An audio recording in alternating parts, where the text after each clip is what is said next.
It's Top 5 Tuesday here on Main Street Sports Today, presented by the Tennessee Orthopedic Alliance of Columbia. I'm Maurice Patton, along with Wade Neely. We are coming to you from the Lee Company studios of our homes here on this Top 5 Tuesday. As we prepare to discuss sports of local, regional, and national impact, interest, importance, all of those things, and then some. Got some interesting stuff to get into, as we typically do. It is All-Star game night tonight after the home run derby from last night. And what's the opposite of entertainment, Wade?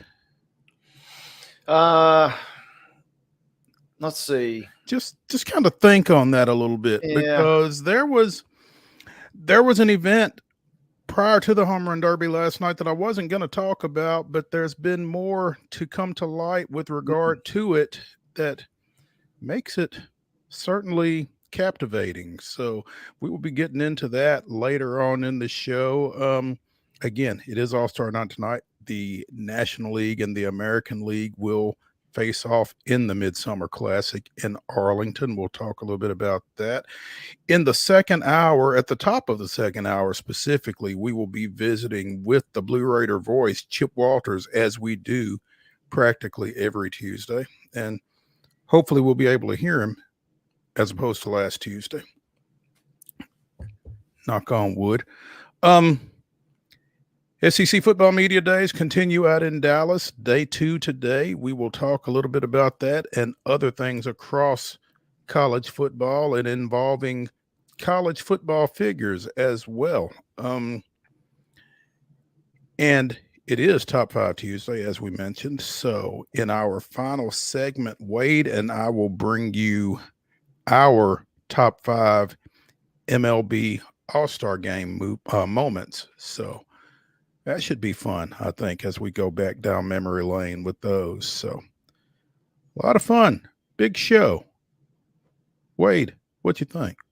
Man, it's going to be a good one, Mo. I'm looking forward to today, and I've consumed enough caffeine, had a full night on the gridiron, the digital gridiron last night, and now, I feel like I finally got enough sleep. I finally got enough caffeine. I'm ready to go today for today's show.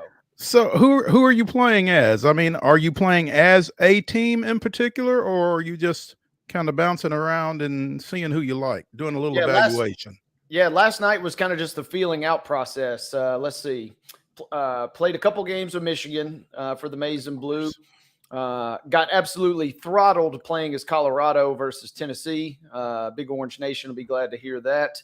And then played one game. You got to go triple option in college football. So I played one game, Army versus Navy, and it was a nail biter that didn't go my way. So kind of a mixed bag of results last night, and we haven't even got into the dynasty portion yet. Still waiting on a couple friends to get their copy of the game before we jump into that one. So I saw something on Twitter. I don't remember if it was yesterday or over the weekend, but apparently Shedeur Sanders and Travis Hunter were playing, and Shedeur Sanders beat Travis Hunter on a Travis Hunter pick six.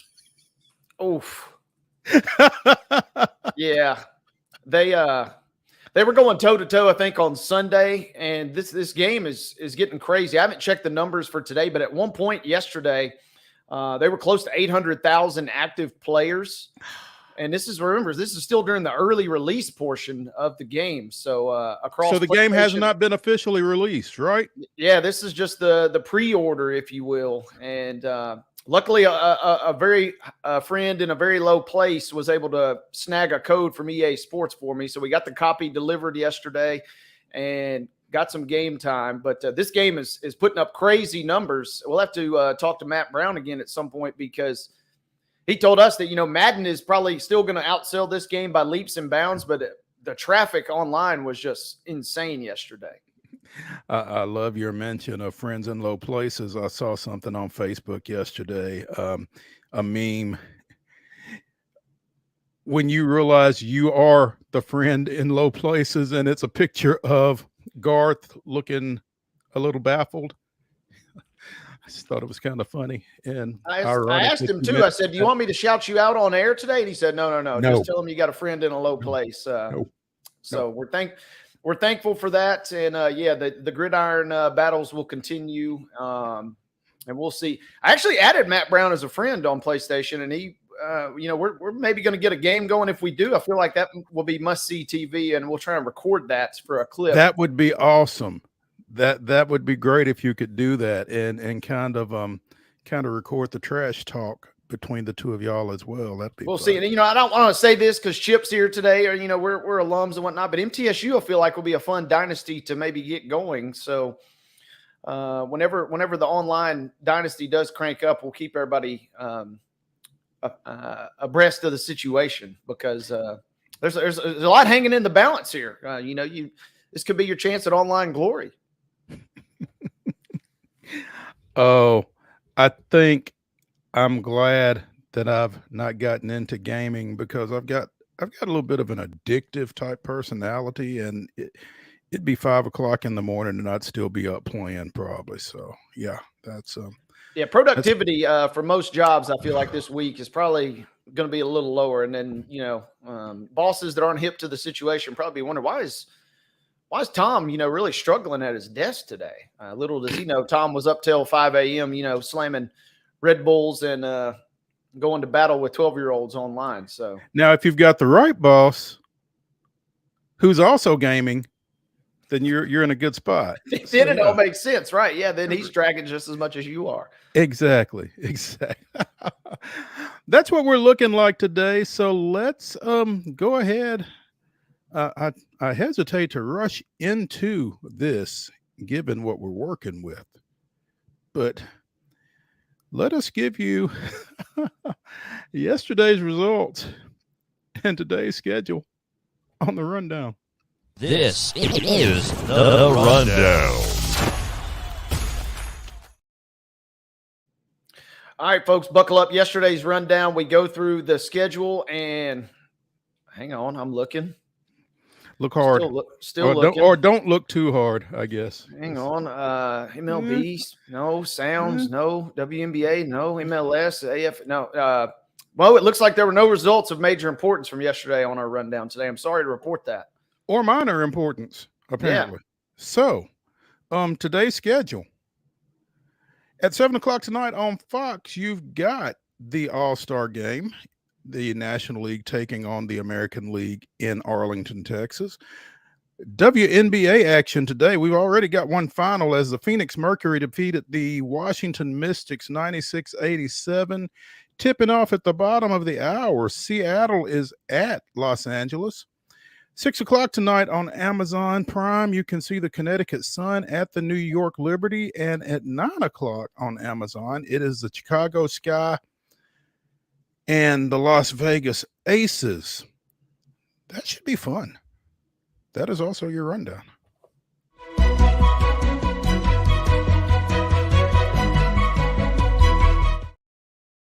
Your top story brought to you, as always, by Piggly Wiggly in Neely's Mill in Columbia. Be sure and check out their delicious daily deli lunch items, which are available until 6 o'clock. Also, their hand-cut meats, and everything is cost plus 10% at the cash register. Piggly Wiggly, Neely's Mill, Columbia, bringing you our top story. And, I'm not sure in the grand scheme of things how big a deal this is, but it feels to me like a big deal. The Chicago Bears opened training camp today. Well, rookies were supposed to report to training camp today. They have 2 rookies who are still unsigned. One of whom is their projected starter at quarterback, Caleb Williams, the number 1 pick in the April draft. Still unsigned. According to the NFLPA, he has no representation, which means he is the sole individual who can negotiate with the Bears on his contract. Now, at a charity event that he was hosting over the weekend, he told the Chicago Tribune, "I'm not handling that. My lawyers and attorney and everybody, the head of the Bears, everybody up there up top is handling that. That's not my position that I'm handling. But again, according to the NFL Players Association, Williams does not have an NFLPA certified agent, which means by union rules, he has to directly negotiate with the Bears. Now, given the slotting process and that kind of thing, Williams's compensation is pretty well determined by where he was selected. And I guess really it's not a big deal other than for him to just go in and sign his autograph on a few sheets of paper and everything is good. But again, the looks of it are really odd to me. And I don't really get into the weeds of all of that, but both he and receiver Rome Odunze are unsigned. Odunze was the 9th pick in the draft. They are 2 of 5 rookies who are still unsigned. Also, Minnesota quarterback J.J. McCarthy, Minnesota edge rusher Dallas Turner, and Bengals offensive tackle Amarius Mims are unsigned as well, all first rounders. But again, it has as my projected starting quarterback. I don't know how Chicago hasn't prevailed on him, his camp, whatever, to get this done. And I don't know if it keeps him out of camp or how that works. Yeah, I'm assuming that he doesn't report until we have a deal in place. And so this is interesting, right? Because it seems like pretty much a formality. Like you spelled it out great when you talked about the slotting situation. There's really only so much that you could kind of bargain at this point. And so it almost feels like that Caleb Williams is like, hey, I don't have an agent, but I do have obviously people that are looking out for me. And it's kind of up to them to get it done. And so you essentially pseudo have an agent, it seems like, I guess. And so I don't really know what potentially you are negotiating at this point, maybe other than a few bonuses or things of that nature. So it is interesting because it's pretty much a done deal, but it's still not a done deal. But it's not done. Yeah. So again, I don't know how that works. I don't know what the significance what the practical significance is of Caleb Williams not being signed, but just to me, from an optic standpoint, it's not a great look. And aren't they supposed to play in the Hall of Fame game? Yeah, August 3rd, them and the Texans, which is why they're reporting today. The rookies are, and then I think the rest of the team is tomorrow or the day after next. And so they're getting to work, and you got 2 of your key pieces that are not there, and they're banking on them. This is kind of classic Bears, though, right? They finally get 2 outstanding selections. Everybody's fired up, and then neither one of them want to show up for the start of training camp due to contract issues. Yeah. This is less than 3 weeks away, August 3rd. I mean, we're sitting here on July 16th. So 2 weeks. You're talking, clearly less than 3 weeks, easily less than 3 weeks, 2.5 weeks to kickoff. August 1st, I stand corrected. I apologize. So yeah. The game is on a Thursday night? Yep. Thursday night game versus the Texans. So they, you got, again, 2 of your big pieces that are kind of just not really sure what they're doing. 2 of your huge pieces. And I mean, folks are projecting the Bears to be, more of a factor in the NFC North because of those 2 guys, particularly feeling like they got the quarterback situation rectified, which I don't know how much better Caleb Williams is than Justin Fields, but that's another discussion for another day, I guess. But, at least Justin Fields was in uniform, right? Well, yeah. An unsigned quarterback is not a quarterback at all, I guess is one way to look at that. And obviously, presumably this will get done. The other interesting thing, too, is you mentioned that a couple guys are still unsigned. Marvin Harrison Jr. finally did sign. He was the one that was really kind of famously, not had an agent, was going to represent himself. And was kind of really going back and forth with the Cardinals, but he finally did sign in late May because the other interesting thing is until you sign these deals, your jerseys can't go on sale. Oof. Or at least until you're part of the deal with the NFLPA is done. So that was the big holdup is everybody in Arizona was itching and begging to get their Marvin Harrison Jr. jerseys, and then they couldn't get them because the guy hadn't signed, but he finally did. So for whatever reason, this draft class is they're putting a little extra pressure or raising the blood pressure a little bit of the executives, if nothing else. Hashtag revenue streams. So yeah, get signed and get those jerseys in the pro shop, Caleb. Come on now. Again, I don't know exactly what the significance is, if any, of Caleb Williams not being signed 2 weeks before their first game, but it's interesting to me. So certainly something that we will be keeping an eye on here over the next bit. Let's go ahead and take a break here on Main Street Sports today. When we come back, we've got an early grab bag. So we'll get into that when we return to the Lee Company studios after this.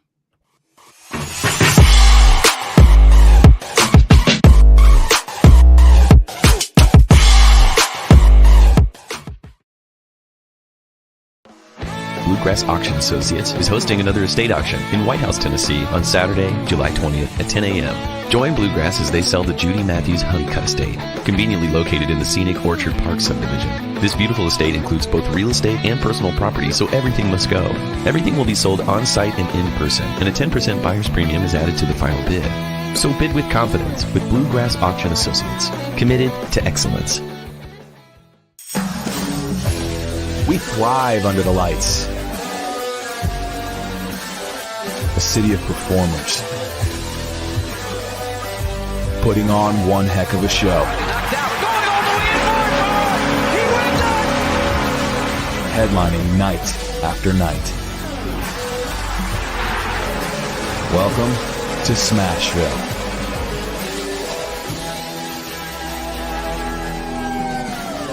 Whether you're an athlete or a weekend warrior, when it comes to your performance, don't settle for anything less than excellence. We're proud to announce that Mid-Tennessee Bone and Joint Clinic is now Tennessee Orthopedic Alliance of Columbia, where we are redefining sports medicine and orthopedics. Tennessee Orthopedic Alliance's team of expert sports medicine physicians understands the unique demands of your body. TOA Columbia specializes in personalized orthopedic care, offering state-of-the-art treatments for everything from sports injuries to joint replacements. Learn more at toacolumbia.com. Custom Stone Handler supplies over 600 distributors and suppliers with quality stone products. Along with River Stone, we produce and distribute over 100 building, landscape, and other bulk products. Our goal is to provide quality products, service, and partnerships to ensure our customers' success. We firmly believe that the measure of any person or company is how they treat other people and customers. Give them a call at 931-490-4990 or visit CustomStonehandlers.com. Nashville Sounds Baseball is back in Hit City for the 2024 season. Spend your nights and weekends at the ballpark with weekly giveaways, fireworks shows, throwback deals, live music, and more. Top talent will take the field at First Horizon Park against the AAA Minnesota Twins, Baltimore Orioles, Atlanta Braves, St. Louis Cardinals, Cincinnati Reds, and more. Tickets start at just $10 and are available now at NashvilleSounds.com. We will see you in Hit City. With Lee Company technology, the best handymen are hands-off.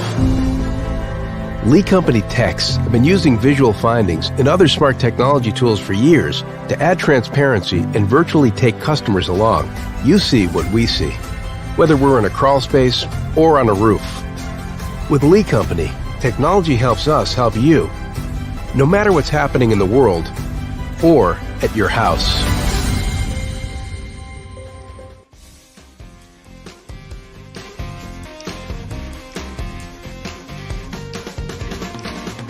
Top 5 Tuesday continues here on Main Street Sports Today, presented by the Tennessee Orthopedic Alliance of Columbia. I'm Maurice Patton, along with Wade Neely. In our final segment, Wade and I will be giving you our top 5 Major League Baseball All-Star Game moments in reference to tonight's Midsummer Classic from Arlington. We'll be talking more about that in the next segment.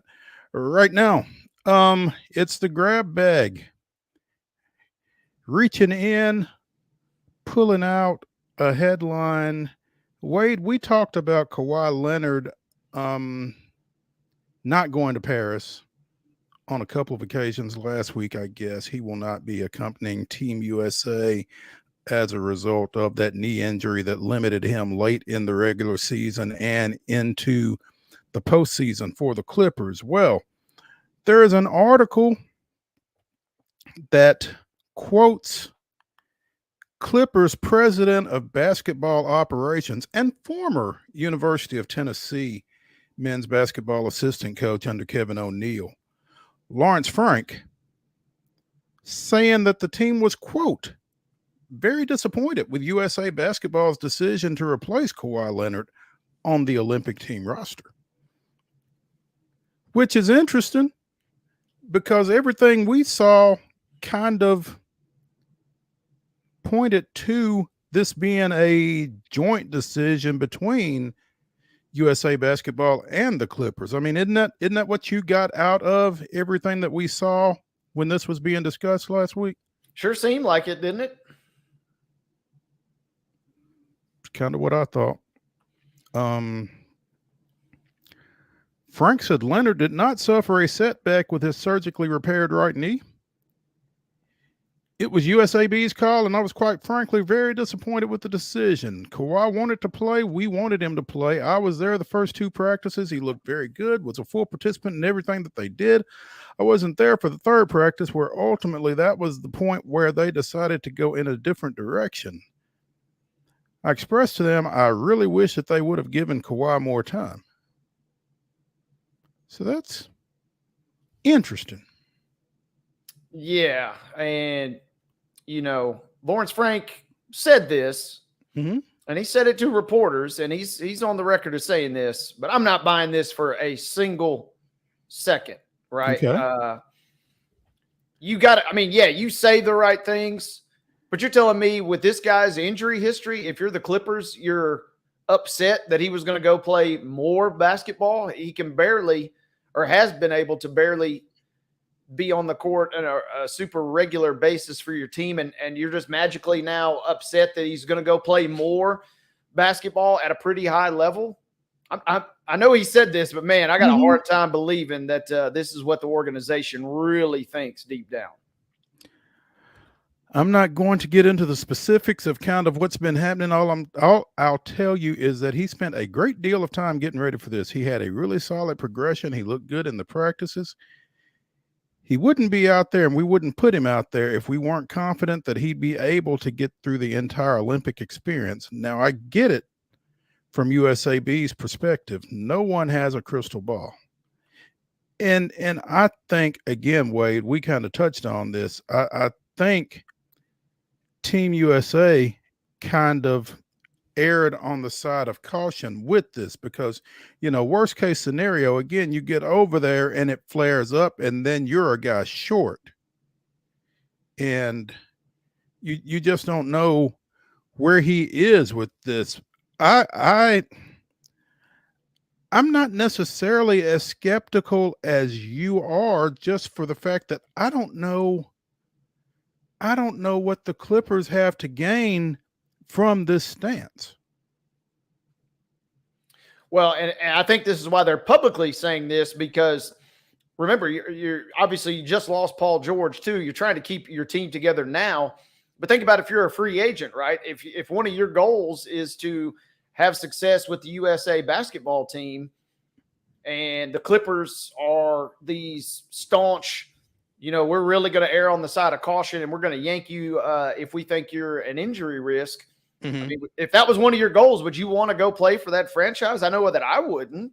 And so publicly, to me at least, it seems like this is a way for them to save face. I'm sure, it probably was a little bit all three parties, whether it's USA, Kawhi, or the Clippers were involved. But I got a hard time believing that the Clippers privately at least are really, upset by this because they now know that they get their guy who's going to have a chance to get healthier and not going to have that extra wear and tear. It's not the same as, those games that you would play in the playoffs. They talk about playoff mileage.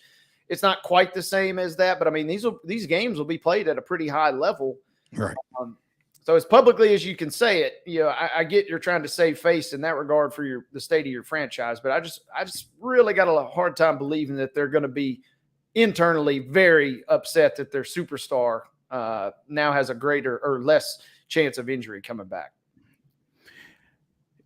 That makes sense that you would try to spin it so that you aren't putting yourself at that risk with other potential free agents who have aspirations.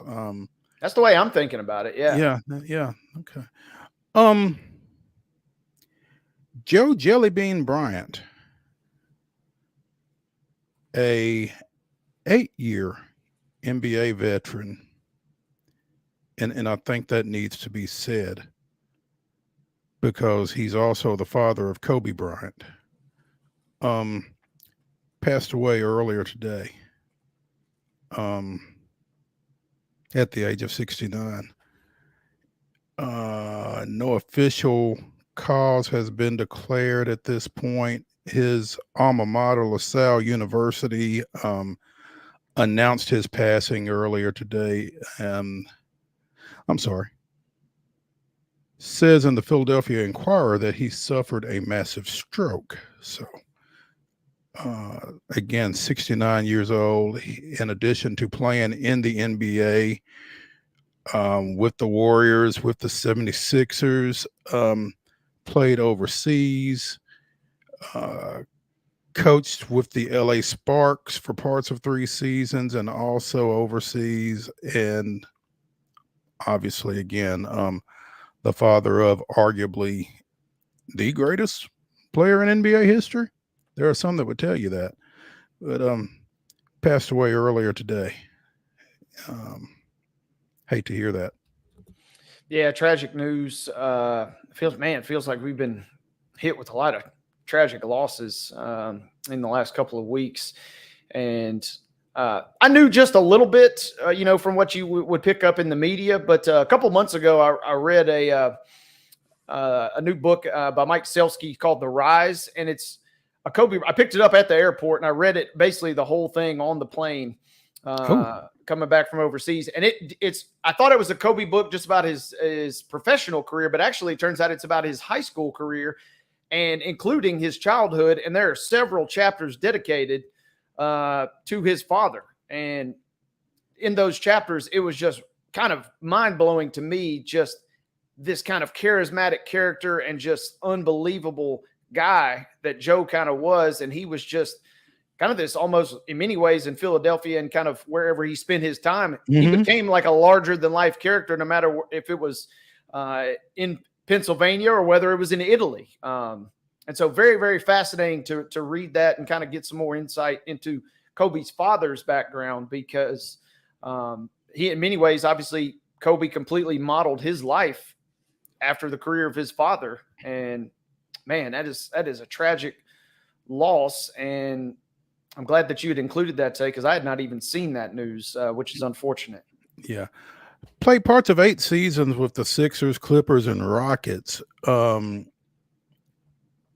Averaged just under 9 points and 4 boards. But I will tell you, because I was paying a little bit more attention to the NBA in that period of time, I guess. And like you said, his impact seemed to go beyond stats. I mean, he just seemed to be that kind of infectious guy that everybody liked and respected and that kind of thing. And that was one of the first things that I remembered when I was hearing about the emergence of Kobe was, I mean, the nickname Jelly Bean kind of gets you for one thing, but he just seemed like a universally liked guy. Again, numbers weren't particularly impactful. He was on that 77 Philadelphia team that lost in the NBA Finals to Bill Walton and Maurice Lucas and the Portland Trail Blazers. But yeah, just and it's tough because again, he is Kobe Bryant's dad, but he was a solid basketball player in his own right, and I just want to try to give him the gravitas as a player that he deserves in this, as we discuss his passing, because again, he was Kobe's dad, but he was more than that. And you know, our condolences go to his family and the folks that knew him. So we talked on this show back in January when former LSU receiver, New England Patriots receiver, Kayshon Boutte was arrested on charges of illegal sports betting while at LSU. The underage gambling and computer fraud charges against Kayshon Boutte have been dropped. Apparently, it had been alleged that he bet on sports from April 6th of 2022 to May 7th of 2023 and used an alias to skirt the age requirement for betting in Louisiana. Supposedly placed more than 8,900 bets, at least 17 on NCAA football games, including at least 6 involving LSU. Continued for approximately a week after he was drafted. I don't know how or why these charges ceased to be pursued, but good for Boutte. Yeah, lawyered up, I guess, because I don't understand. Yeah, if the charge is for everything that they've got, if it was significant enough to bring the charges, what would make you drop them? Yeah, that's kind of the head scratcher, and I need to hit up his defense attorney. I'm always looking for good legal representation, because you never know. Man, I mean, one of the charges is that you were betting underage, and I guess the only way is they say that he allegedly used an alias, whether that was a family member or a friend or some other individual. But if one of the charges is underage betting, that doesn't change. Yeah, exactly. I mean, if you don't change, you've established that he was underage. And how do you get around that? No, I wasn't. Yeah, I mean, it's like underage drinking, right? It's like, hey, we're bringing you out on charges of underage drinking, and then those charges somehow get dropped. It's like, well, what changed? Like, yeah, so interesting. And obviously, I guess this is good news potentially for not only him but also for the Patriots, as now you can kind of put that completely behind. And I guess the other interesting thing is to see what happens if the NFL has any sort of extra or any sort of other thing that they want to get involved with. But yeah, this is kind of a head scratcher, and yeah, man, it pays the lawyer up sometimes, I guess. They make the big bucks for a reason, I guess. We talked, Wade, about the U.S. men's national soccer team and Greg Berhalter's recent dismissal and who could be in the mix as a potential replacement. You mentioned, I've forgotten. Who did you mention? Who was the big name that you mentioned? Jurgen Klopp. Yes. Who has rebuffed, quote unquote, the U.S. So, well, apparently he is not the only one who has rebuffed the U.S. I don't know that categorizing Jesse Marsch as having rebuffed the USMNT, I don't know if that would be accurate or not, but the Canada manager apparently made some comments here recently that, well, I'm not leaving this job. I have no interest in the U.S. job. And to be fair, unless there's a big shift in the organization, I don't think that I'll ever have any interest in that job in the future. I mean, unless he pulls a Jim Schlossnagle, I think it's safe to say that Jesse Marsh won't be the coach of the U.S. men's national team. Yeah, it doesn't seem like it, right? And it's interesting because, I mean, this guy's from Wisconsin. I mean, obviously he's got U.S. ties. He's played in MLS. He's had some success as a player and as a coach, but you know, obviously growing up in the U.S. and contributing and playing for the national team, playing for the youth national teams, coaching at the World Cup with the U.S. national team, my respect for U.S. soccer is big. He recently said on a CBS Sports podcast. But I went through a process with them, right? And I'm not going to go into it, but I wasn't treated very well in the process. And so whatever, man.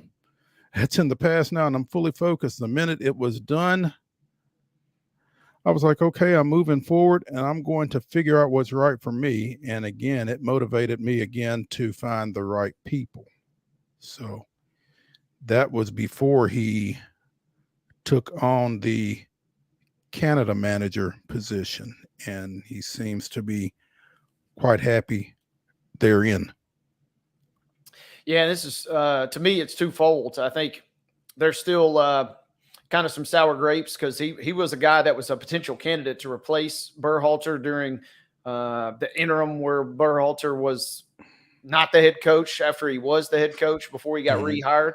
And so I think a little bit of sour grapes there. And he's also kind of right, though. This is the other tricky thing with this hiring process is the United States Soccer Federation does not really have a great reputation globally. They've done some deals that some candidates, it feels like, that should have gotten jobs were not hired for various reasons, and kind of almost at times has given that, good old boys club type vibe. And so it seems like Marsh has kind of been turned off. On the other side of the equation, though, he's got Canada playing some of its best soccer in the history of the country. And so after just getting hired there, I kind of see his point. It's almost like, well, why would I leave here to go to a borderline dumpster fire, if not dumpster fire, for the U.S.? Why would I leave right when Canada is, kind of on the come up here?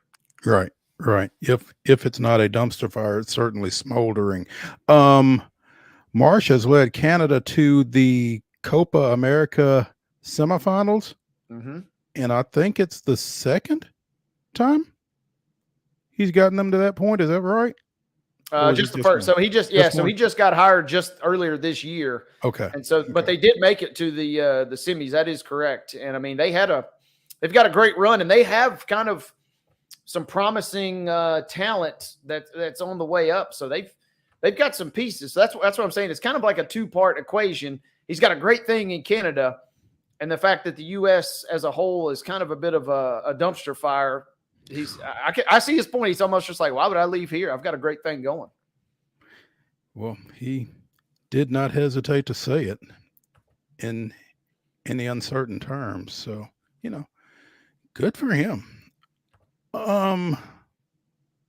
Tiger getting ready for the British Open this week, and that's a story in and of itself, I guess. But apparently while he was getting ready, he acknowledged that he turned down the opportunity to serve as captain of next year's U.S. Ryder Cup team.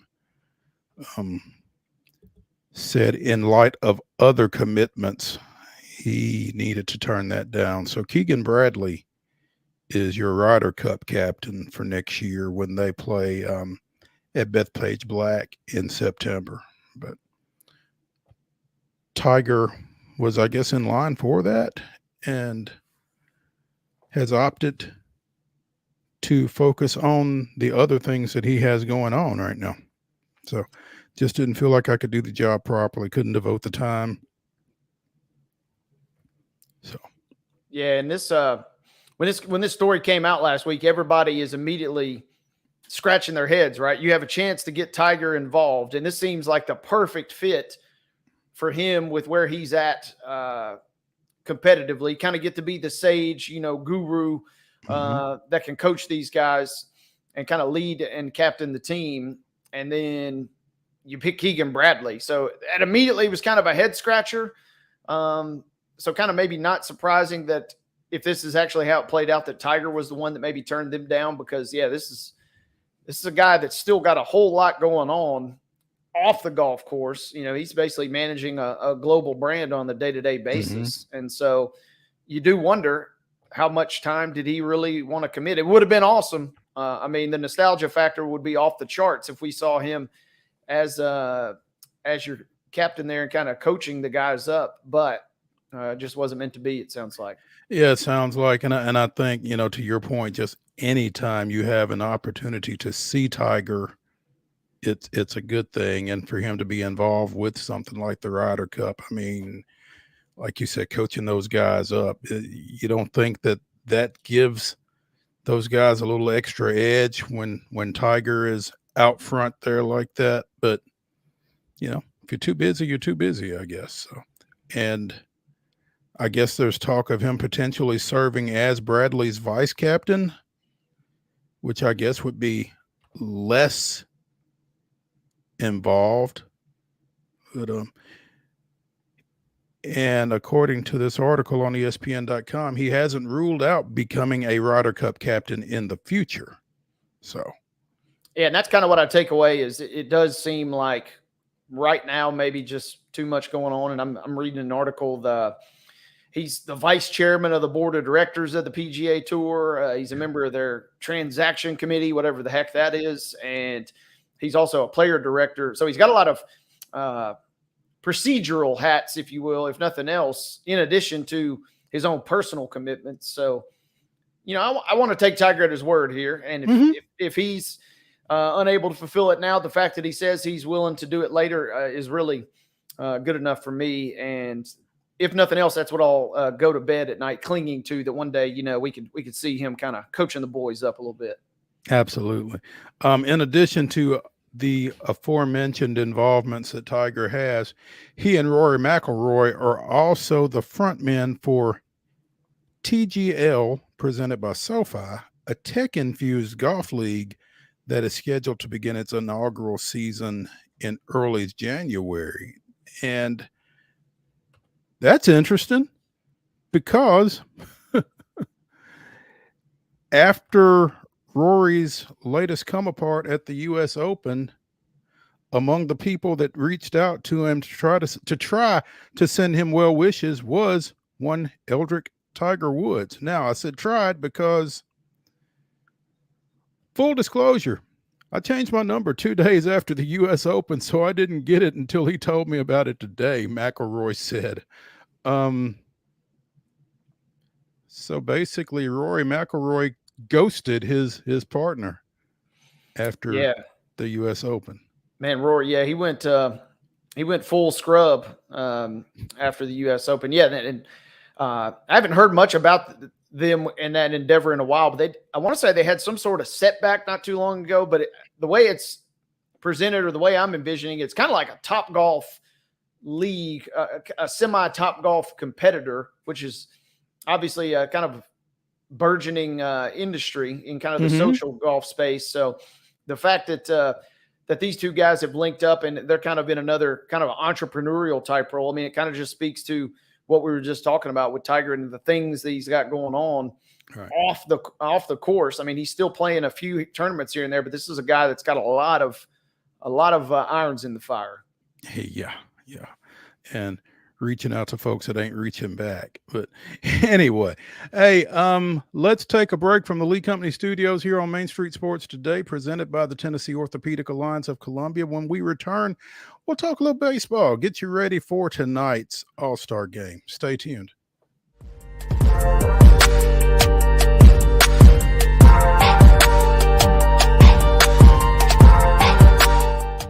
Nashville Sounds Baseball is back in Hit City for the 2024 season.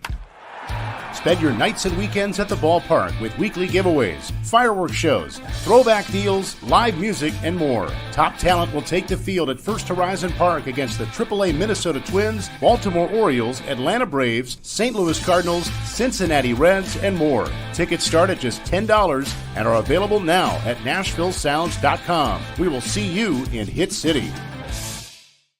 Whether you're an athlete or a weekend warrior, when it comes to your performance, don't settle for anything less than excellence. We're proud to announce that Mid-Tennessee Bone and Joint Clinic is now Tennessee Orthopedic Alliance of Columbia, where we are redefining sports medicine and orthopedics. Tennessee Orthopedic Alliance's team of expert sports medicine physicians understands the unique demands of your body. TOA Columbia specializes in personalized orthopedic care, offering state-of-the-art treatments for everything from sports injuries to joint replacements. Learn more at toacolumbia.com. With Lee Company technology, the best handymen are hands-off.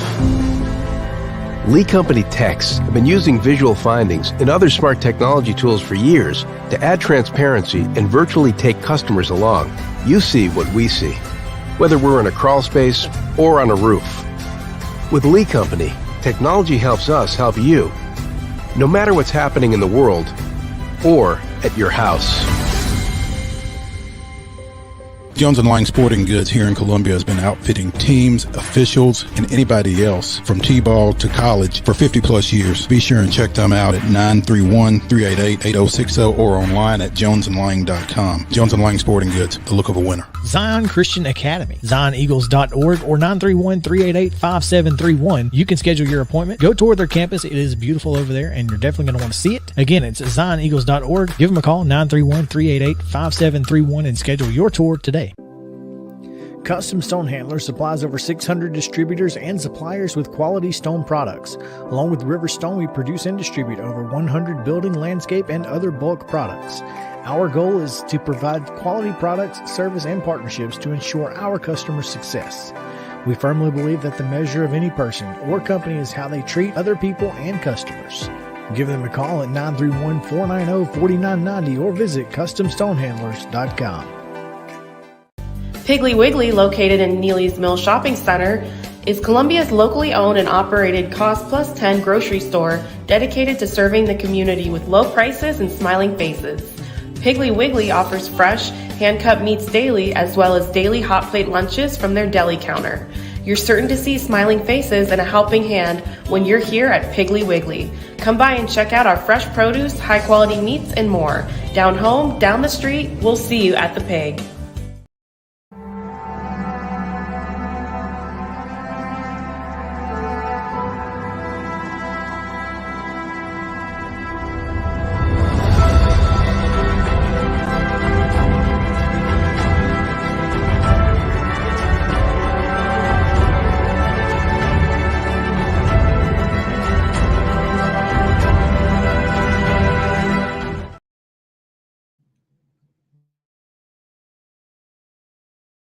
Two-out home run in Atlanta's 10-5 win at San Diego extended his streak of consecutive games with an extra base hit to 14. That string equaled the mark set in 1927 by Pittsburgh outfielder Paul Waner. Jones's homer was part of a 6-run rally that broke the game open. Chipper managed just 3 singles in the Braves' 15-3 win at St. Louis the following day, leaving him and Waner tied, a tie that still stands. 14 straight games with an extra base hit remains the major league record. So that was this day in Braves history. Top 5 Tuesday continues here on Main Street Sports Today. I'm Maurice Patton. That is Wade Neely. And, you know, as I had mapped out today's run of show, this subject wasn't on it. But scrolling through Twitter, as I am wont to do, came across an article on WFAA.com, which is a television station in the Dallas-Fort Worth area. Home Run Derby national anthem singer, I Was Drunk.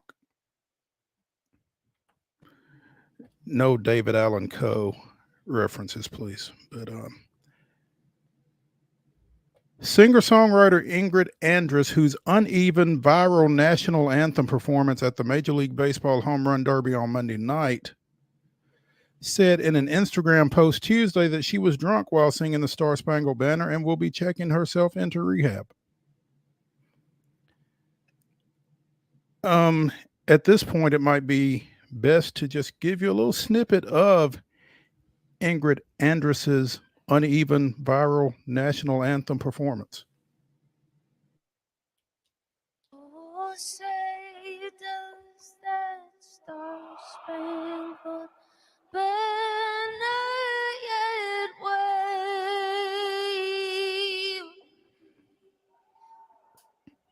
o'er the land of the free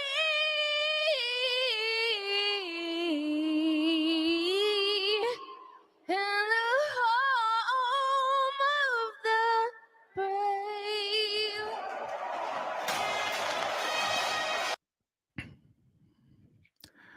I'm not gonna bull y'all. I was drunk last night. I'm checking myself into a facility today to get the help I need. That was not me last night. I apologize to MLB, all the fans, and this country I love so much for that rendition.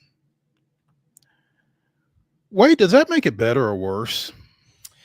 I don't know if it makes it better or worse. She is firmly atop the power rankings now. Fergie from the 2018 NBA All-Star Game was the front runner for the worst national anthem ever, but she has officially been dethroned because this one was bad. And I'm gonna refer you before you make that declaration. And this one was bad, and Fergie's was bad, but Carl Lewis and Roseanne Barr. The two of the worst. They were supplanted by Fergie, but those were the torchbearers for a long, long time. And you're right. I don't know if it makes it worse. Obviously, substance abuse is a rough situation, and so you hope that everything is okay there. It doesn't make it. I mean, the internet lives forever. So rehab or not, this will live on in infamy. And I mean, I don't even know if we saw it on the clip, but I mean, Alec Boehm is in the outfield just kind of snickering and laughing. I mean, everybody during this thing, and my phone, not even on social, but I got like 4 texts immediately and said, that's the worst anthem I've ever heard. And I forgot what they were talking about. I was still at the gym and I was like, what's going on? Where's an anthem going down that I needed to know about? And then you pull out social media and poor Ingrid is the talk of talk shows everywhere today because that was pretty rough, and not in a good way, No. And again, you make a great point. You don't want to make light of this situation if she has a substance abuse issue, but the fact that she couldn't keep it together long enough to perform when it wasn't like they sprung this on her at 5 o'clock and she was already drunk. I'm sure that she'd known about this for days, if not weeks. And I don't know. 4-time Grammy nominee Ingrid Andress, certainly getting attention for all the wrong reasons last night. That's classic MLB too, right? They're going viral. But it ain't for the home run derby itself. It's for the anthem from last night. Hustling backwards is what they call that. Yes. They can't help themselves in that regard. It's tough. When you are putting together a major event like this, should you have to ask the national anthem singer, do you have your full faculties today, or do we have reason to be concerned with you? That's not something you should have to ask somebody, is it? You wouldn't think so. And man, that is that's not a good look. And for all the wrong reasons today, we're talking about Ingrid. And like you said, a 4-time Grammy nominee, and man, that was painful. That was not good. In the home run derby, Teoscar Hernandez became the first member of the Dodgers to win the event. And did so in relatively dramatic fashion, advancing into the semifinals by a home run over the hometown hero Adolis Garcia. 19 homers in the first to get to the semis, along with Alec Bohm and Jose Ramirez's 21 each and Bobby Witt's 20. So he gets into the semis by a home run. He beats Bohm in a swing off by a home run. And then he beats Witt in the finals by a home run. So razor thin margins. He for likes Hernandez. the drama. Yeah, absolutely. Building up the drama. And it was interesting, right? Because this new format, we talked about how much drama it would potentially produce. And man, the first, the weeding out process, if you will, to get to the top four did feel like it drug on a while. Mm-hmm. But luckily, if you stayed with it throughout the night, we certainly got the drama we were looking for at the end, because, you're talking as close as you can get. And then Witt right there, he's got the swing off. We're down. His last one almost ties. Yeah. But is just short. It was a crazy drama-filled event, which almost made us forget about the national anthem earlier at that point. Almost. Garcia finished with 18 in the first round. He was eliminated. Also, Marcelo Ozuna with 16. Pete Alonso only had 12, the seventh best total in the opening round. And the major league leader in home runs, Gunnar Henderson, had 11. Interesting outcomes there in that opening round. Again, Witt defeated Ramirez 17-12. Hernandez defeated Bohm 16-15 in the semifinals. And then Teoscar Hernandez 14-13 over Bobby Witt Jr., with Witt's final swing bouncing off the fence in left center. So it was entertaining. Again, as you said, the new format was a little jarring, a little tough to keep up with, I thought, but a good time was had by all. So congrats to Mr. Hernandez, and I'm just hoping again that this doesn't negatively impact Marcell Ozuna once he comes back and the Braves resume their play at home against St. Louis this weekend. The other interesting thing too coming out of this was when they were interviewing Griffey last night, and I forget exactly who was at the plate. It might have been when Gunnar Henderson was up there, and I was sitting there watching it. I'm thinking, man, Henderson is, when he was hitting them out, they were bombs, but obviously when he wasn't, they weren't. Same with Alonso, who definitely needs to hire a new pitching coach or a new tosser at this point. But, man, I kept thinking to myself, man, it looks like Griffey could go out here and slug about 20 himself right now, man. The kid is still looking great. Maybe that's what we need. Maybe we need an old-timers home run derby, if not an old-timers game. Just let them get up there and grip it and rip it. The game is tonight, starts at 7 on Fox. And obviously the biggest thing is you want to tune in for the bottom of the first when Paul Skeens takes the mound against some of the American League's biggest boppers. It looks like Stephen Kwan is going to lead off before you get Henderson, Soto, I'm sorry, and Aaron Judge. So they're going to hit 2, 3, and 4. And this was interesting, Mo, because I did see some Braves social chatter last night. There was some interesting comments floating around the webs. It said old Manfred was getting ready to do his meddling, just like he's been known to do. That if Sale were potentially tabbed, that Manfred was going to step in and put the kibosh on it. So my man can't help himself. It sounds like meddling Manfred was getting ready to make a cameo yet again. Oh, goodness. I missed that, and I think it's just as well that I did. Yeah. Dude needs to just stay away from baseball. Man. He's got to fix the anthem singers first. he needs to stay away from baseball decisions. And for a guy who is the commissioner, that's kind of tough. But we are to the top of the hour, and want to get in real quickly. We kind of panned Milwaukee for this trade, and the panning can continue because Corbin Burns is going to start for the American League tonight for Baltimore. It's his fourth All-Star game that he's been named to. The previous three with Milwaukee. He'll be making his first start. So congrats to him.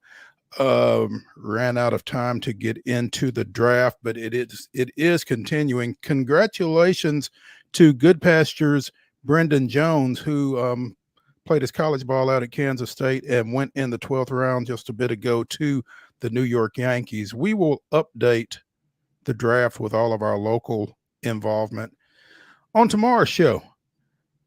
But we need to take a break here from the Lee Company studios because waiting in the wings is the Blue Raider voice, Chip Walters, to talk a little MTSU when we come back for the second hour of Top 5 Tuesday here on Main Street Sports Today, presented by the Tennessee Orthopedic Alliance of Columbia. We'll be right back.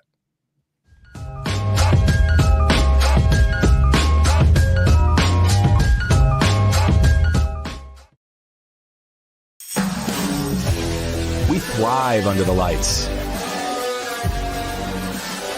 A city of performers. Putting on one heck of a show. Headlining night after night. Welcome to Smashville.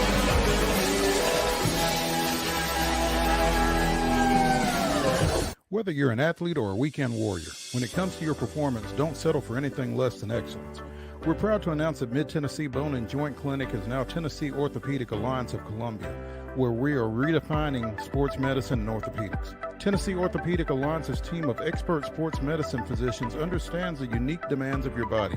TOA Columbia specializes in personalized orthopedic care, offering state-of-the-art treatments for everything from sports injuries to joint replacements.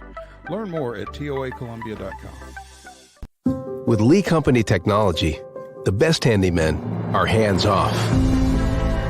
Lee Company techs have been using visual findings and other smart technology tools for years to add transparency and virtually take customers along. You see what we see, whether we're in a crawl space or on a roof. With Lee Company, technology helps us help you, no matter what's happening in the world or at your house.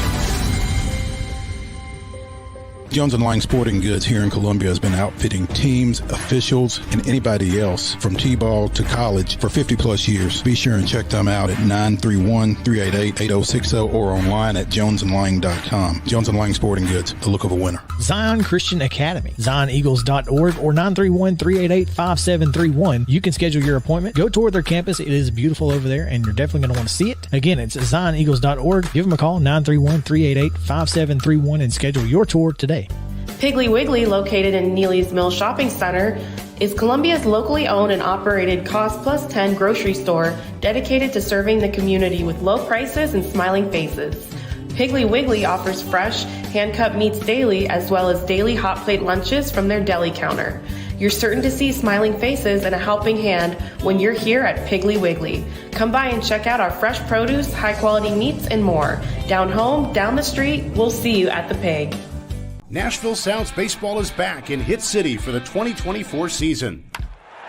Spend your nights and weekends at the ballpark with weekly giveaways, fireworks shows, throwback deals, live music, and more. Top talent will take the field at First Horizon Park against the AAA Minnesota Twins, Baltimore Orioles, Atlanta Braves, St. Louis Cardinals, Cincinnati Reds, and more. Tickets start at just $10 and are available now at NashvilleSounds.com. We will see you in Hit City.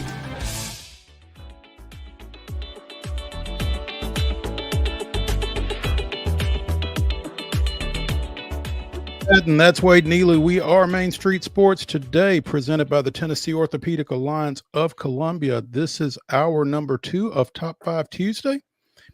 In our final segment, Wade and I will give you our top 5 Major League Baseball All-Star Game moments. So stay tuned for that. Right now, though, we are going, well, in my case, We're going across Highway 96 because I don't like going down 65 to 840. We're going across Highway 96 to Murfreesboro, where we find Choose Chip in the Murphy Center. You're right. I am over here today, and I'm about to go down and watch men's basketball's having their first workout since they took a couple of weeks off, and I had to be over here for something at 2:30, and said, and basketball is starting right now, so I thought I would go ahead and do our bit from here, and then step down to the auxiliary gym and watch men's basketball because the main floor here has volleyball standards up because volleyball camp is going on this week. So, Okay. so Well, a lot when of you- youngsters here on campus for that. Yeah. When you get down there with the men, one, be sure and tell Nick we said hey, but two, check and see if Issam Mustafa has shown up. Well, I will be checking on that. It's my understanding that it may be tomorrow. His flight got delayed out of wherever he was flying out of, but he's scheduled to be here very soon. So All right. that's what I'm being told. I want to that'll- see him in the Horses flesh close to the too. situation. Yeah. Yeah. Yeah, we that will answer one question for sure. Again, Chip is one of our favorite guests because he sends along a cheat sheet, and we would like to wish a happy 9th birthday to the Adams Tennis Complex. That's right. I mean, and you all have been out there covering spring fling and other things, and you know just how terrific that facility is with 8 indoor courts as well as and by the way they're refurbing all of the outdoor courts out there at Old Fort as well, and they're going to convert I think 2 of the tennis courts over to 4 pickleball courts. So either that or adding to what's already there. But that facility, with Jimmy Borendame coming on, and Teo Bailey Duval with the women's team, it has, that facility really helped him, along with having competitive teams, being able to get a lot of Power Fives to come in here, and during the fall. They have these Friday afternoon matches at 5:00 that are basically happy hour matches, and people and they have refreshments out there. Refreshment. And they do have refreshments, and the crowd is raucous at these things. I mean, as many people as because you go in and then you go upstairs. There are 4 courts on either side of the viewing area.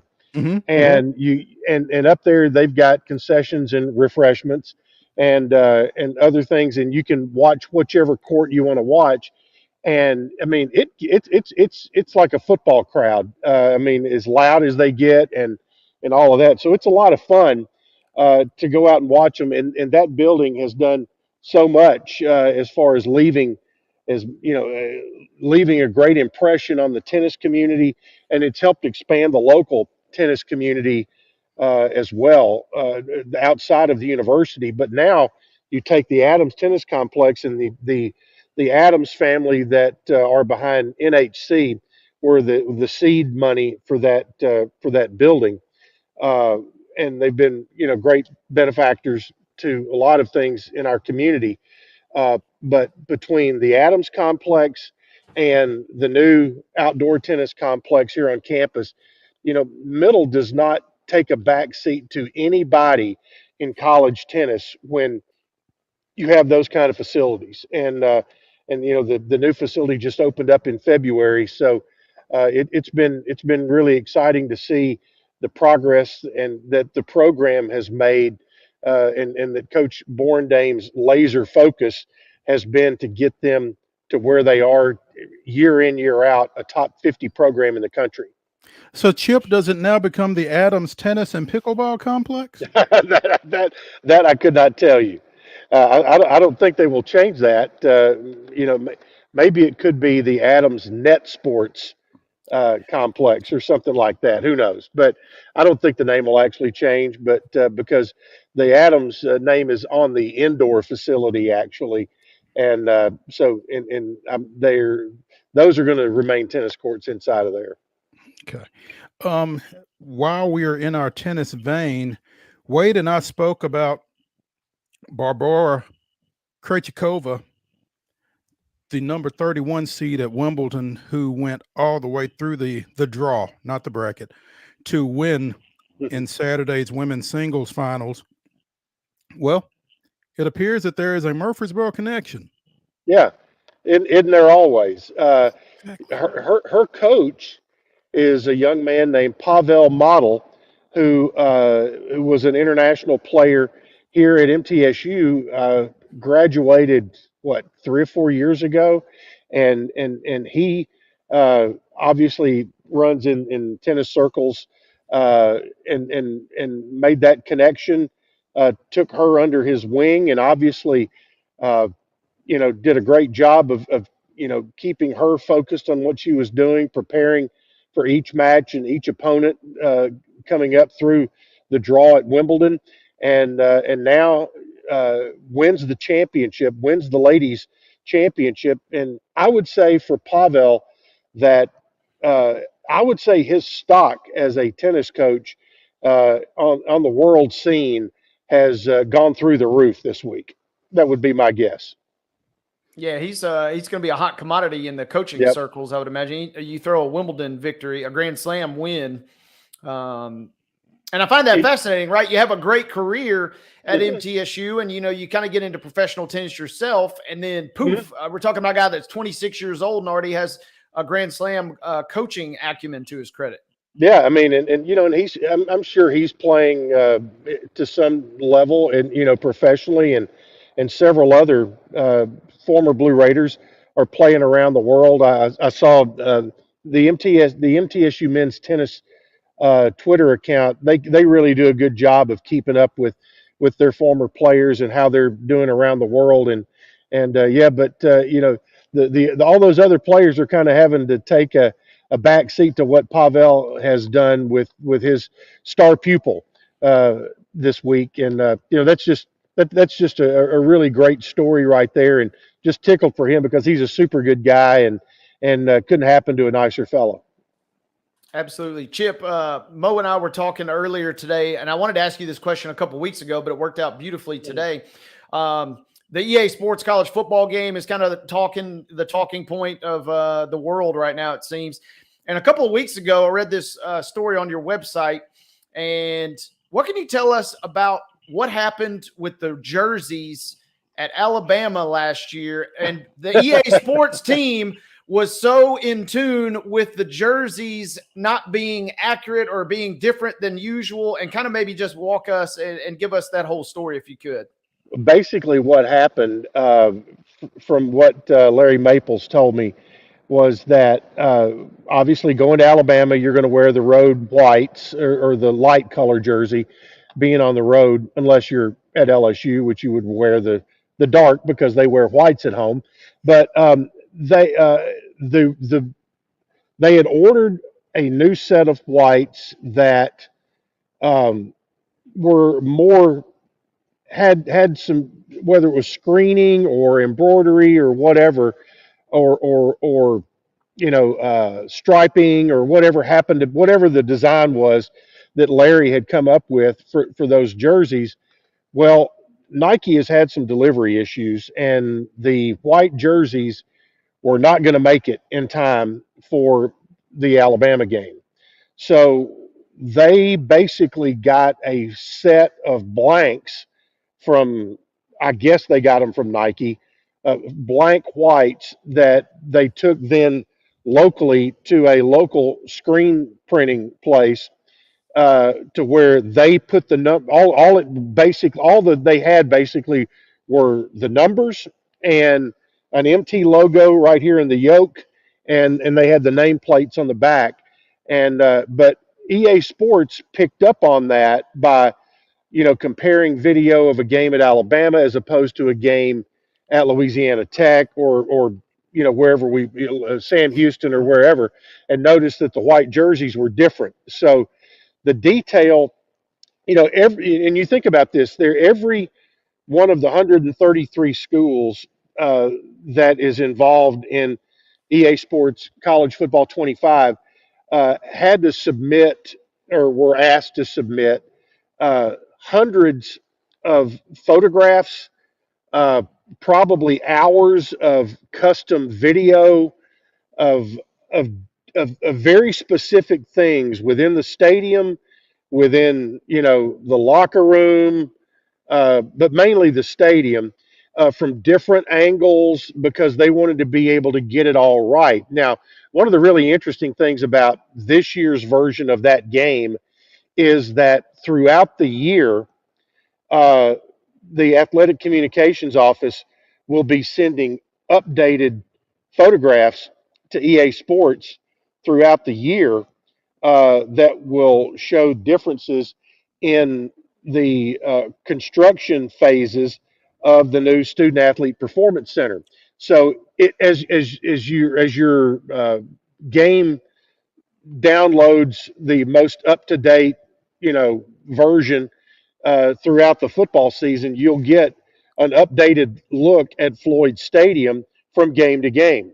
And so that's kind of neat. Also, there's a story on Sidelines I just saw earlier today about this, and it was an interview with Nick Vattiato, and he talked about having the last version that came out in 2013 that had Robert Griffin III on the cover, and so he would have been about 10 years old at the time, and he talked about he goes, one of his dreams was one day to be part of that game, and then all of a sudden it went away, and then you had kind of the generic version where you just had no names, you just had numbers. Well, now every player who opted in, I mean, we're talking every player from every school who opted in to be part of the EA Sports game they're getting $600 in cash and a free copy of the game for themselves. And I think they were the first to receive their copies of the game. And we're starting to get, chatter about people who've gotten those early copies and the talk about it. For me, I'm still on Pong and big Frogger guy, right? Yeah. And, asteroids and, things like that. That's more my speed, and the vibrating, metal football game that I had that you put out on the floor.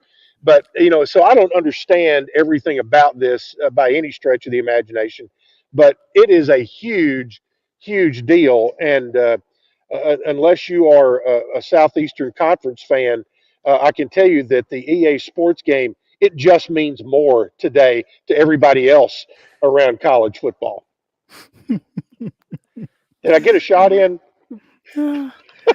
Chip Walters, the Blue Raider voice, joining us here on Main Street Sports today, presented by the Tennessee Orthopedic Alliance of Columbia.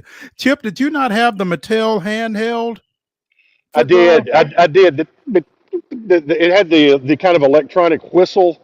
I did have the handheld. I did have that. You're right. I forgot about that. Yeah, there you go. And I may have actually had an Atari version of a football game that I'm not sure what the lack of realism was dramatic. I loved the quote, Chip, when they asked Larry Maples about the jerseys being different from that Alabama game, and he said, "There ain't no way that these guys knew that." That just was mind blowing to me, the level of detail that these guys put into crafting this thing. Yeah, and and we have people like Larry Maples, Nathan Wallach, Matt Posey, and they have some student workers that work under all of them. They have kind of been the liaisons with EA Sports throughout this whole process, and providing all of the information. I've seen just a few clips that have made social media, and it is amazing how realistic it looks. And and to hear Chris Fowler, talking about Middle coming out of the tunnel at Floyd Stadium and all of this, and he put out videos throughout the year where he was having to do all of these customized. He and they were with all of the 133 teams. So that's not AI that they have regenerated his voice. He had to record all of it in a home studio at his house.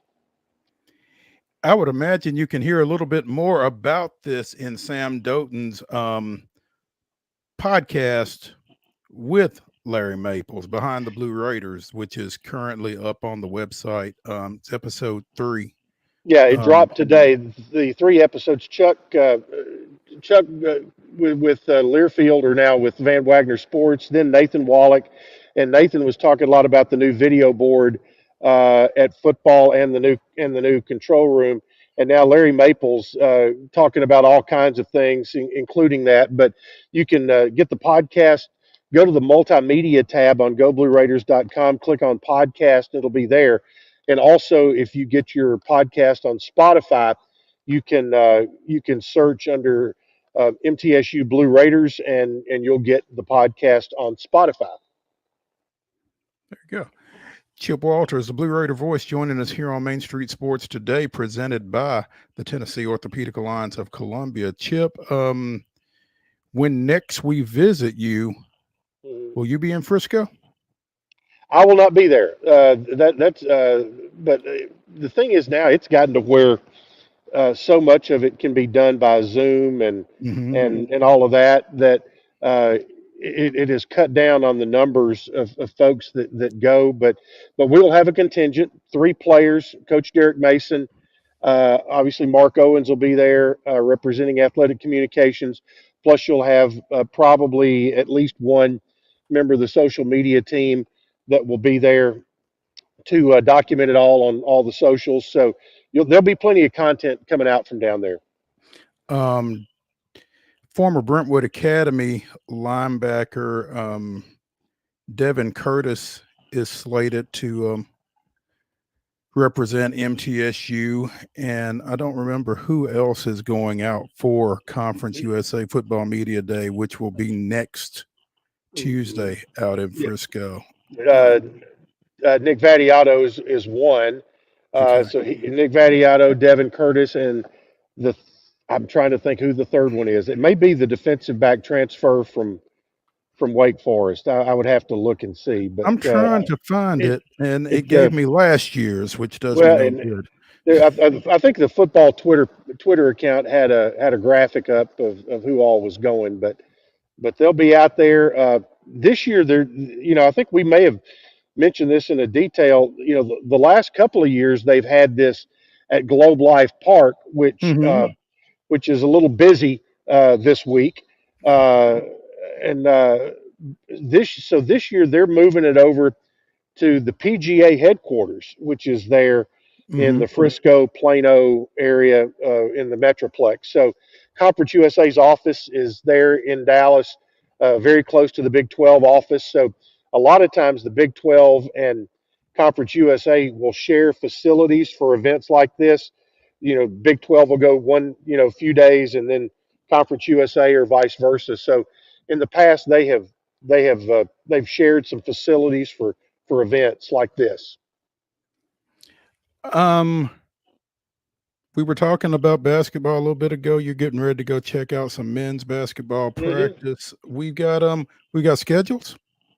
Conference schedule got released yesterday, and as Conference USA always is, it is a mirrored schedule to where if the women are at home against a certain opponent, that same day or night, the men are on the road at that same opponent. And we can tell you that really for the whole schedule is on GoBlueRaiders.com, but the women will open up conference play on January 2nd and 4th against FIU and then Liberty. And the men on that same trip will be at FIU and Liberty on the 2nd and 4th. So at the end of the season, the men will finish at home against Liberty and FIU, and the women will close out the regular season at Liberty and FIU.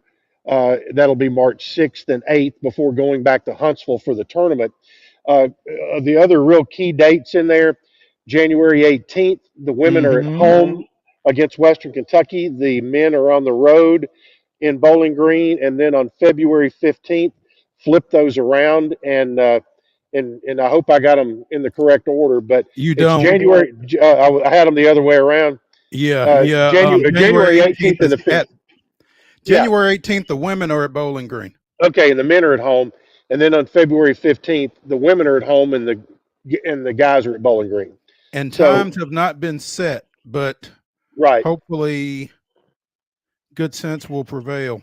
Well, last year it did. You know, we're both dates were the games were scheduled out enough to where there was about a 3-hour window between the end of one game and the beginning of another, and so folks could go to Bowling Green, see one, come home, and see the other, or vice versa, however that worked out. But we hope that both schools make an effort on that. You know, the men's teams, one of the other steps that they go is that when Middle and Western play in men's basketball, Middle wears blue uniforms no matter where we're playing, and Western wears red uniforms. And nobody wears white.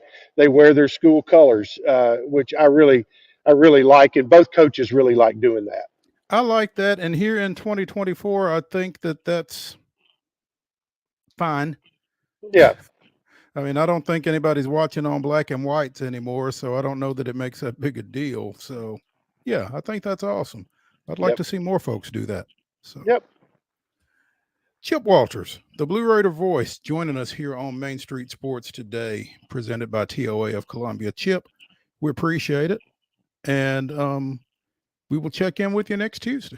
Well, certainly. And hey, I'm not there. Yes, we're just glad that you did not have to do a monologue today. Well, that was a big plus that I didn't have to do that. But I did want to make mention here before we close out. My lighting is terrific here in the Murphy Center today. Have you noticed that? You look good. You look particularly good. Yes. You're glistening over there. Yeah. There was something else. Tomorrow on your round table. Tomorrow morning. I wanted to mention this because there's a phone number I need to get from you. Go ahead. Gotcha. Yes, tomorrow morning, 9 to 10 on my roundtable show here in Murfreesboro. I'll preface it by saying in 10 days from now here in Murfreesboro, we'll have the induction ceremony for the Tennessee Radio Hall of Fame. Of course, this weekend is the Tennessee Sports Hall of Fame.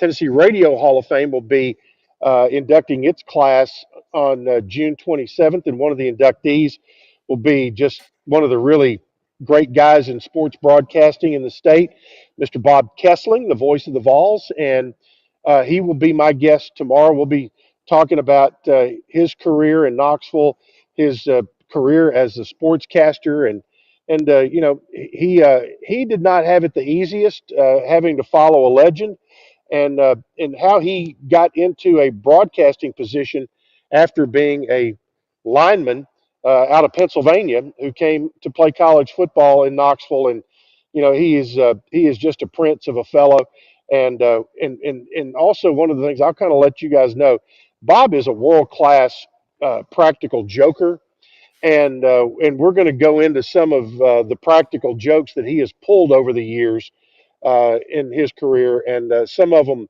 are certainly good stories worth telling. Look forward to that. The round that'll be 9 to 10 a.m. and easiest way to catch it is on the listen live button on WGNSradio.com, and you can also catch the video on Big G TV on YouTube. Big G TV. Chip Walters, the Blue Raider voice, joining us. We appreciate you. We'll talk next week. We will. When we continue on Main Street Sports today, presented by the Tennessee Orthopedic Alliance of Columbia, we'll talk a little college football. Stay tuned when we return to the Lee Company studios after this break.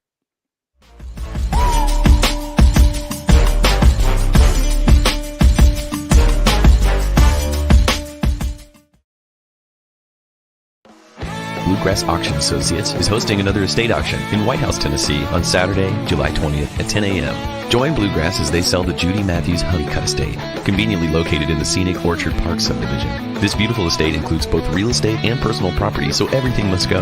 Everything will be sold on-site and in person, and a 10% buyer's premium is added to the final bid. So bid with confidence with Bluegrass Auction Associates, committed to excellence. With Lee Company technology, the best handymen are hands-off. Lee Company techs have been using visual findings and other smart technology tools for years to add transparency and virtually take customers along. You see what we see, whether we're in a crawl space or on a roof. With Lee Company, technology helps us help you, no matter what's happening in the world or at your house.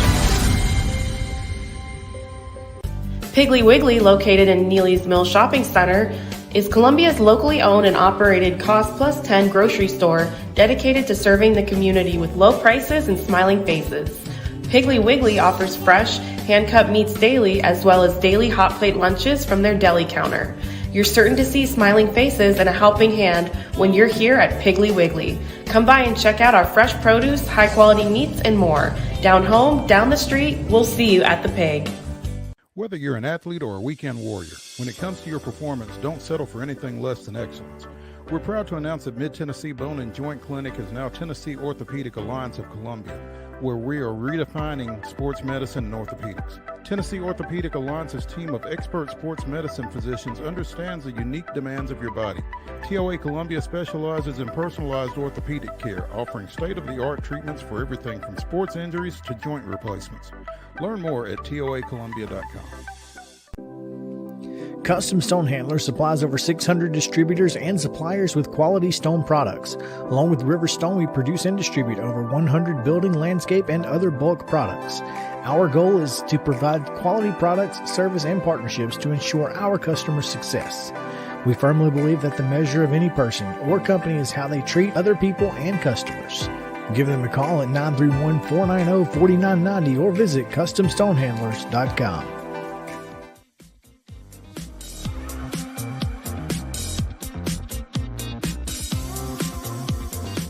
Top 5 Tuesday continues here on Main Street Sports Today, presented by the Tennessee Orthopedic Alliance of Columbia. I'm Maurice Patton along with Wade Neely. In our final segment, Wade and I will give you our top 5 MLB All-Star Game moments. Right now, though, we're going to talk a little college football before we get to college football, we want to talk about a former college football player. One whose name we invoked earlier in the show. Caleb Williams must have heard us talking about him, and he was like, y'all chill.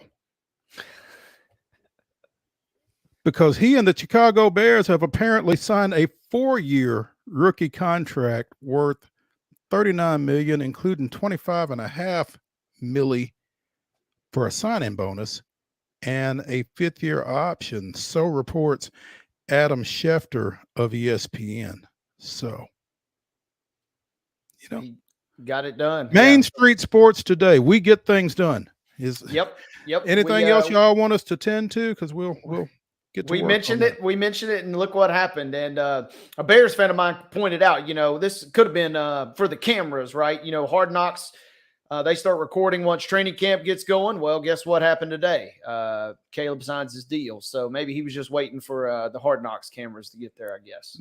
There we go. He and Roma Dunzier have both signed. So their entire rookie class is signed. Oh, continuing to scroll through yahoosports.com.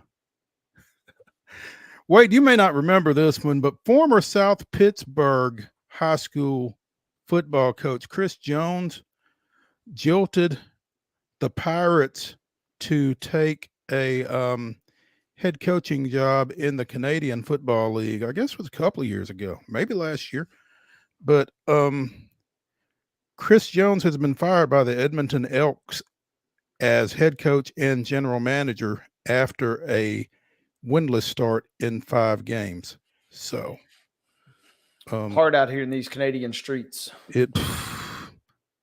karma can get you even in Canada, apparently. Yep. Especially up in Edmonton, they say.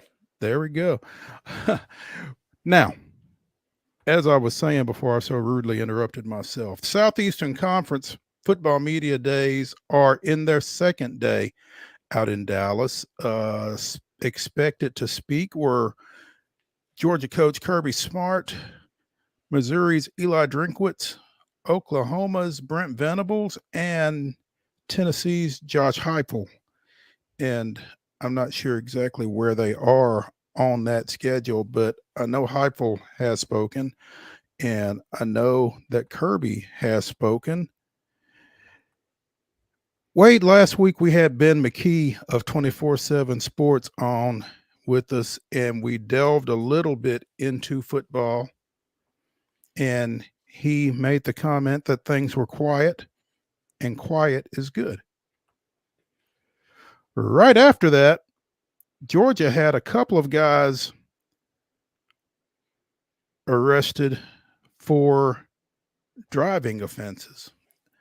Offensive lineman Bo Hewley and linebacker Smail Mondon.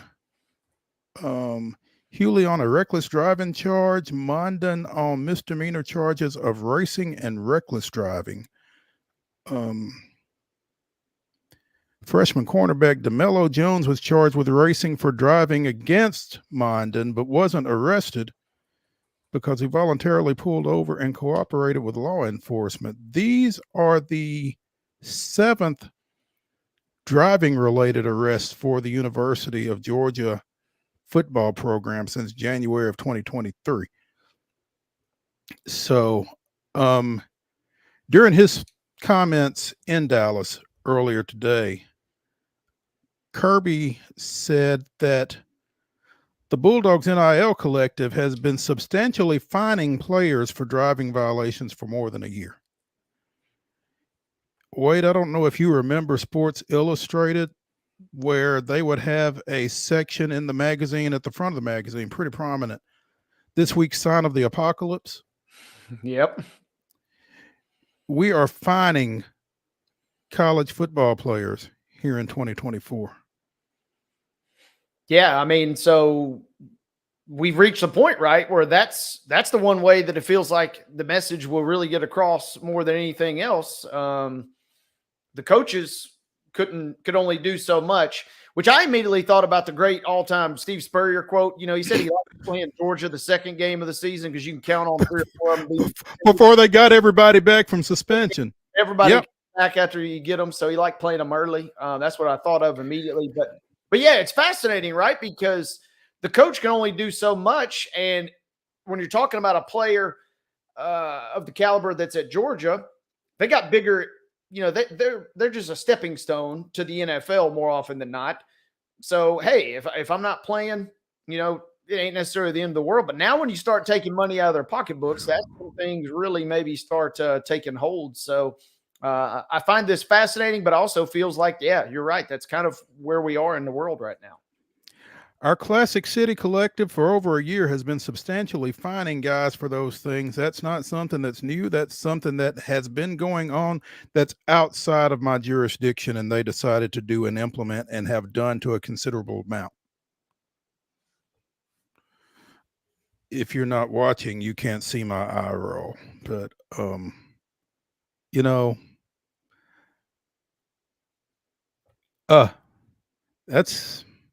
it's interesting. I mean, this is, you know, like you said, 7th or 8th. I mean, this is kind of, and there's been some tragic situations down there. So this is kind of becoming a bit of an issue at Georgia. And yeah, it feels like this is the only way to really maybe take hold is to financially kind of get these guys, because like I said, playing time is only going to impact them so much, because some of these guys get drafted without even setting foot on the field if they had needed to. Yeah. According to this CBS Sports article, it's not without controversy. NIL Collective lawyer Mitt Winter, friend of the show, cautioned that while withholding payments to athletes is legal, it also treads murky waters regarding players' potential employment status. Doing things like this could cross the line into the athletes being considered employees of the collective, since the collective is controlling their behavior. And if the directive to find the athletes is coming from coaches or the school, that could also create a number of legal issues. So 2024, that's where we're at. It's a different world.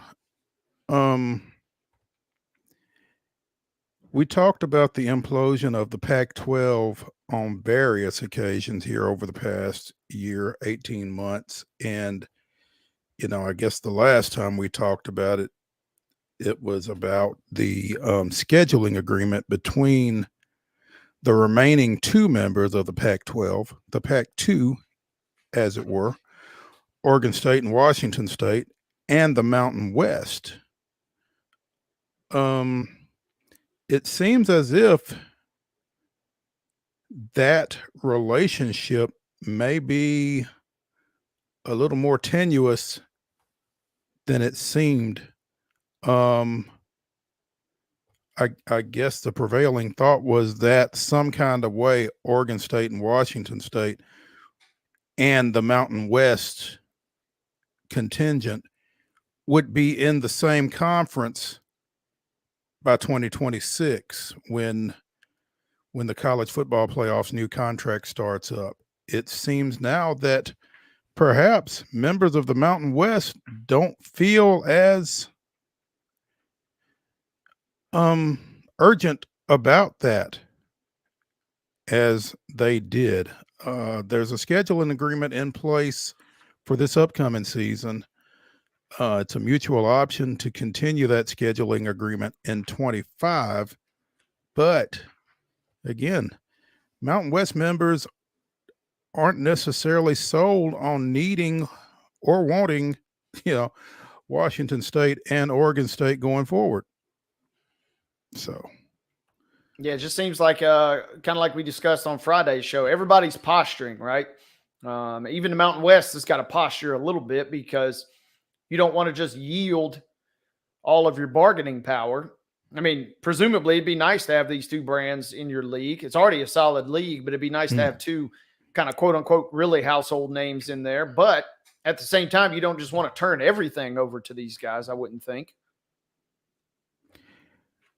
Yeah, I mean, when you've got, some of the folks that the Mountain West does have in their lineup, San Diego State, Boise State, Air Force, Fresno, that are playing at as high a level as they've played at here of late. UNLV winning 9 games this past year. I mean, they've got some programs having some success and gaining some notoriety. And, I think they're just questioning how much of an impact or how much more of an impact Washington State and Oregon State can make for them, which I'm sure isn't something that officials at those two schools want to hear right now. No, you wouldn't think so. And I didn't know this, but apparently earlier this year it was announced Washington State is kind of already a pseudo member. They're going to be competing in baseball and swimming, it looks like, already in the Mountain West. So now I'm really kind of scratching my heads, kind of wondering, like, what's the holdup here? And why, kind of why we haven't. It seems like a done deal. It seems like an inevitable deal, but at the same time, everybody's kind of not. And I love this article too on CBS Sports that the Pac-12 had a quote unquote media day. Really, it was more of a cocktail party. They called it After Hours with the Beavs and Cougs. Which, I mean, hey, if you're going to go out with a bang and have a big time party, right? Free food and drink. That's all you got to say. Yep. The media, the free food and drink, and the media will be there in a heartbeat.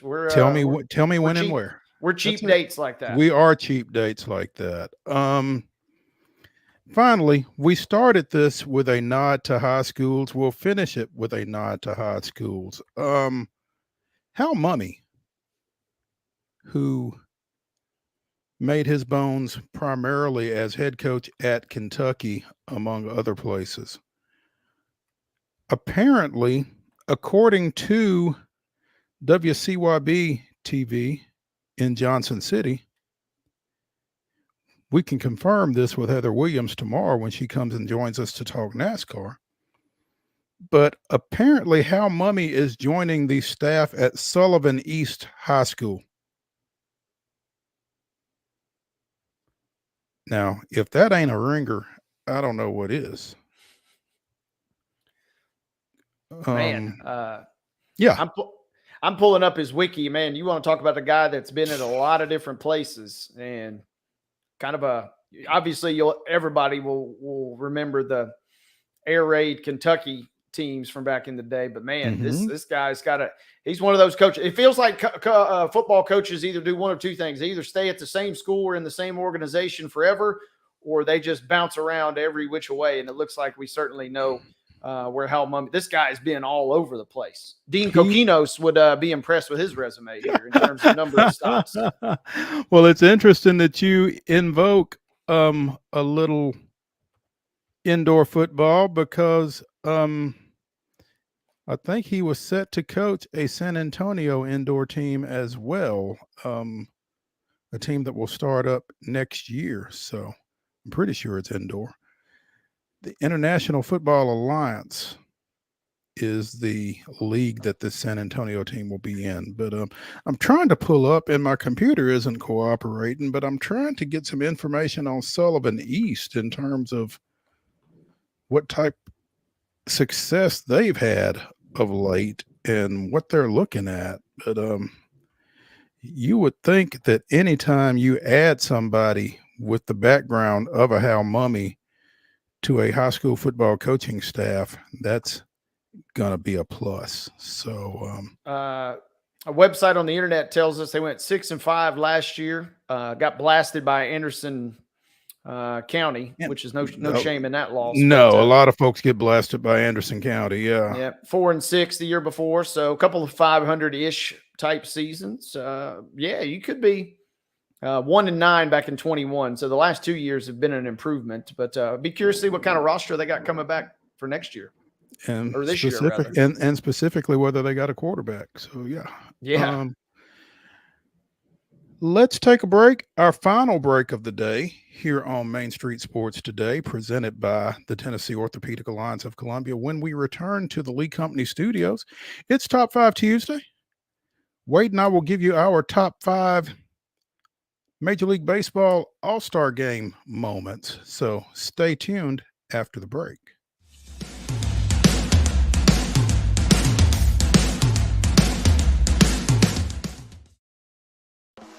Bluegrass Auction Associates is hosting another estate auction in White House, Tennessee on Saturday, July 20th at 10 a.m. Join Bluegrass as they sell the Judy Matthews Honeycutt Estate, conveniently located in the scenic Orchard Park subdivision. This beautiful estate includes both real estate and personal property, so everything must go.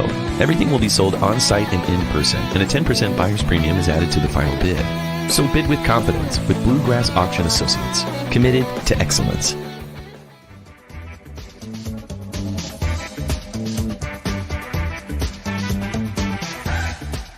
Here on Main Street Sports Today, presented by the Tennessee Orthopedic Alliance of Columbia, and it is Top 5 Tuesday, presented by the Mid-South 5 Fitness. 2 locations, one in Franklin, one in Columbia. Thala Steel, getting you in better shape than you are in. You can find him at Steel Athletes, STEEL athletes.com. Again, Mid-South 5 Fitness bringing you Top 5 Tuesday, and today it is our top 5 MLB All-Star Game moments. And Wade, the floor is yours. Wade, you're on mute. There we go. There. I was shouting into the echoes. Here's a huge thunder clap comes over the Pulaski Studios here. Mentioned this a couple times. I got to go number 1. The year is 1999. One of the greatest pitchers, certainly of our generation. Pedro is on the mound, and this dude fans 5 of 6 in Fenway Park. And I mean, we're talking Barry Larkin, Larry Walker, Sammy Sosa, Mark McGwire, and Jeff Bagwell. This dude was just humming and it felt like he could have tossed a perfect game almost that night. And so Pedro in 99 is my all-time favorite All-Star game moment.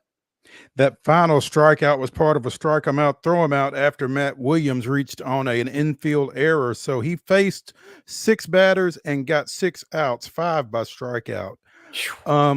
Setting up that Fenway Park performance for Pedro was the appearance of Ted Williams, as they were recognizing Major League Baseball's greatest players of all time. And he said with Ted Williams and Hank Aaron and some of those guys in attendance that he really wanted to go out and dominate. There's a great article today, in fact, on The Athletic on the 25th anniversary of that night. Mo, I read an article. I didn't even know anything about this, that the Red Sox had unveiled a plan to basically renovate or tear down Fenway just 2 months prior to that game. And depending on who you believe, that epic moment with Ted Williams and everybody, and then the All-Star game being there, kind of maybe forced them to change their plans. Otherwise, we'd be talking about a new Fenway potentially. Wow, I had not heard that. That's pretty wild. But yeah, Ted Williams and that pregame moment setting up Pedro's first 2 innings, that's my number 1. So number 2.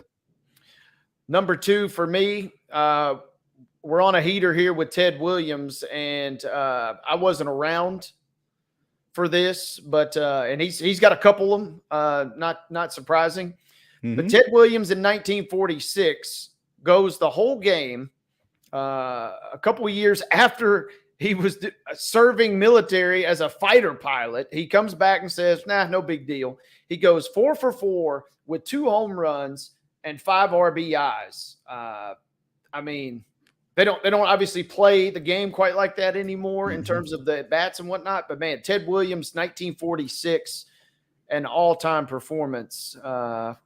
And a memorable moment just for the aura of everything. I mean, it's just old-timey baseball. No doubt. My number 2, and this is maybe my first memory of the All-Star game. Pittsburgh's Dave Parker in 1979. If you didn't know what kind of arm he had before the All-Star game, you knew by the time it was over, because he hosed 2 guys, one at third, one at the plate, winning MVP honors basically for his defense. I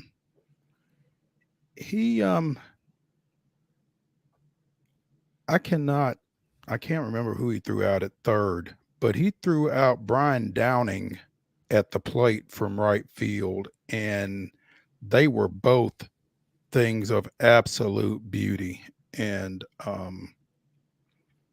that was just as magnificent a All-Star game performance as I've seen, again, on the defensive side of the ball. I wish I could find who he threw out at third, but I know it was Brian Downing of the Angels at the plate late in the game to preserve a National League victory back when the National League was kind of winning it every year. So Dave Parker, 1979 is my number 2. Speaking of Rockets, this will go for my number 3.